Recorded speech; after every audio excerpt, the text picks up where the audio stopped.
ಕರಾವಳಿ ಜಿಲ್ಲೆಯಲ್ಲಿ 145 ವರ್ಷ ಇತಿಹಾಸದ ಅತಿ ಪುರಾತನ ಭಜನಾ ಮಂಡಳಿಯಾದ ಕೊಂಚಾಡಿ ಶ್ರೀ ದುರ್ಗಾಪರಮೇಶ್ವರಿ ದೇವಸ್ಥಾನದ ಭಜನಾ ಮಂಡಳಿ ಈ ವರ್ಷ ಸಾವಿರಾರು ಕಿಲೋಮೀಟರ್ ದೂರದ ಪಂಡರಾಪುರ, ಕೊಲ್ಲಾಪುರ ಮತ್ತು ಗಾಣಿಗಾಪುರಕ್ಕೆ 3 ದಿನದ ಭಜನಾ ಪ್ರವಾಸ ಮಾಡಿ ಸೋಮವಾರ ಮರಳಿ ದೇವಸ್ಥಾನಕ್ಕೆ ಆಗಮಿಸಿದ್ದಾರೆ.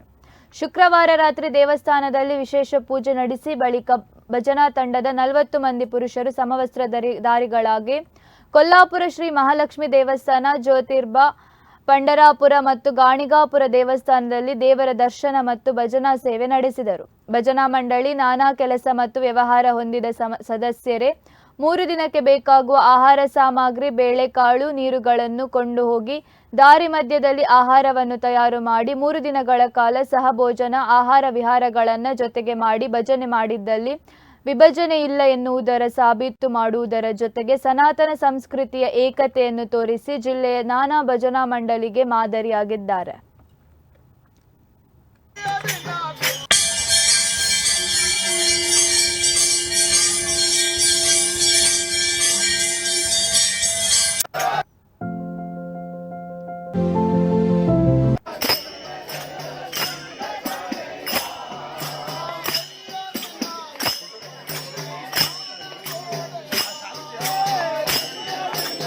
ಯಾವ ರೀತಿ ನಾವು ಒಂದು ಗ್ರಾಮದಲ್ಲಿ ಒಂದು ಭಜನಾ ತಂಡದಲ್ಲಿ ಅದನ್ನು ಅನುಷ್ಠಾನ ಮಾಡ್ಬೋದು ಅನ್ನೋದನ್ನು ಕೊಂಚಾಡಿ ಭಜನಾ ಮಂಡಳಿಯನ್ನು ಕಲಿತ್ಕೊಳ್ಬೇಕು. ಯಾಕಂದರೆ ಇಲ್ಲಿ ನಾವು ಪ್ರವಾಸ ಹೋಗುವಾಗ ಒಂದೇ ಕುಟುಂಬದ ರೀತಿ ನಾವಿದ್ದೇವೆ. ಯಾಕಂದರೆ ನಾವು ಊಟ ಸಹ ಒಟ್ಟಿಗೆ ಭೋಜನವನ್ನು ತಯಾರು ಮಾಡಿ ಮಾಡ್ತಾ ಇದ್ದೇವೆ.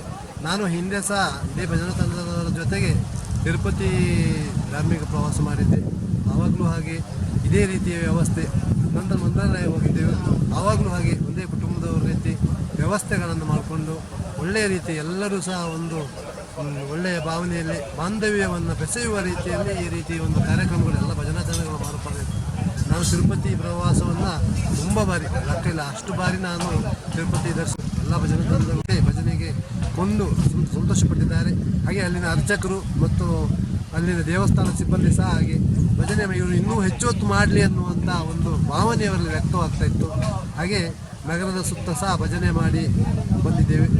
ಈ ಪ್ರವಾಸ ತುಂಬ ಯಶಸ್ವಿಯಾಗಿದೆ. ಈಗ ಮುಂದಿನ ದಿನಗಳಲ್ಲೂ ಸಹ ಎಲ್ಲ ಭಜನೆ